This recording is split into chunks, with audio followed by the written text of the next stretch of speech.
In a chilling development surrounding the Lucy Letby case, recent findings indicate that more infants may have been harmed during her tenure as a neonatal nurse at the Countess of Chester Hospital. This unsettling news comes from a BBC Panorama investigation, which unveiled documents suggesting that a third baby might have been poisoned with insulin shortly after Letby assumed responsibility for his care. Letby, who has already been convicted of murdering 7 infants and attempting to kill 7 others, is currently serving a life sentence without the possibility of parole. According to the investigation, medical records reveal a disturbing pattern of incidents during Letby's shifts.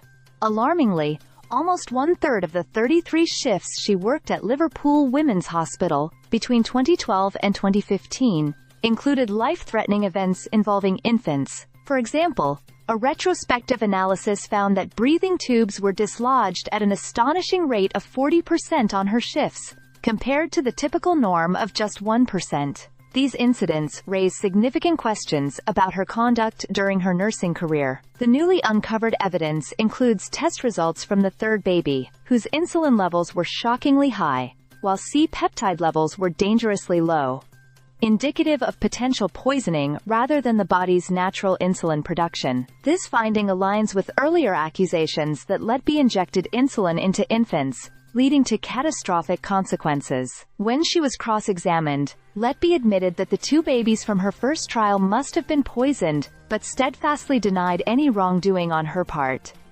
Adding to the complexity of the case, some experts have begun to question the validity of the medical evidence presented during the trials.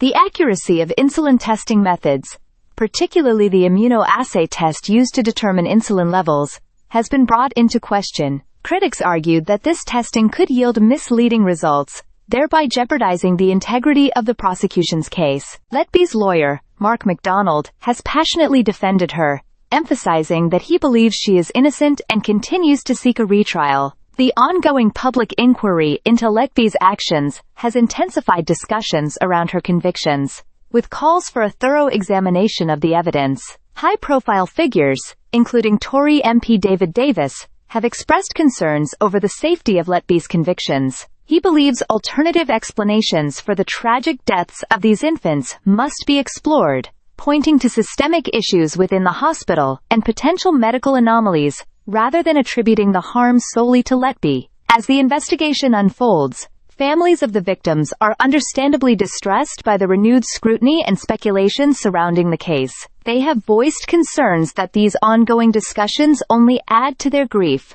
underscoring the profound emotional toll this entire saga has had on them. Lady Justice Thirlwall, chairing the inquiry, has noted that the public's doubts about Letby's guilt are coming from individuals who were not present during the trials. She emphasizes the need for clarity and answers for the grieving families who have endured so much suffering. So as new evidence continues to surface and debates about Letby's guilt intensify, the case remains a haunting reminder of the fragility of life in neonatal care. It raises essential questions about accountability in the healthcare system and the complexities of justice, especially in cases involving the most vulnerable among us. The inquiry promises to shine a light on these issues, striving to bring some semblance of closure to the families affected by Letby's actions.